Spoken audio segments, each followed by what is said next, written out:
Hey guys, it's PhoneArena. We're just doing a quick hands-on video on the Apple iPad 2, which is going to give you some of our general impressions so far of it, and of course just a brief hardware tour to give you a little bit of a taste of what to expect here. So the first thing that really stands out with the iPad 2 for us is its razor-thin profile. It's very surprising just because it measures in at 0.34 inches thick versus the half an inch thickness of last year's model, so it does shave off a little bit. So we'll just put both of them side by side. On the left you have the original one, on the right the iPad 2. In terms of just look and design, it's pretty much remains intact. Nothing really different about it. You have the bezel outlining the touchscreen. Pretty much all the buttons line up against one another, but it's just the really thin profile of the iPad 2 that really sells it. We're just going to put them right on top of one another here. So as you can tell here, again, half an inch thickness with the iPad, the original one, and 0.34 inches thickness with the newer model here.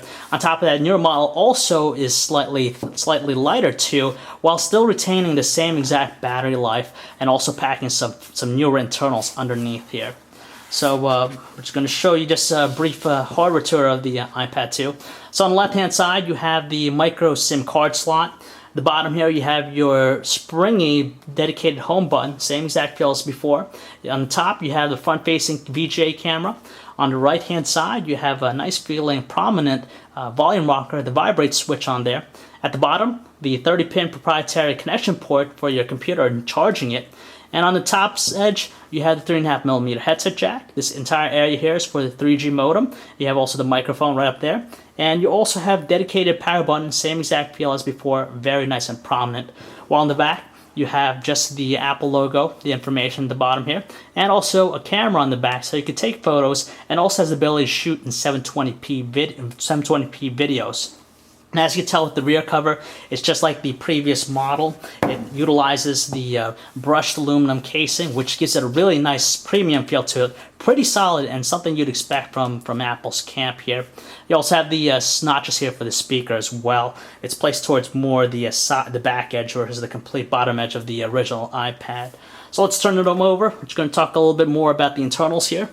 Power this on and show you how the displays compare here real quickly.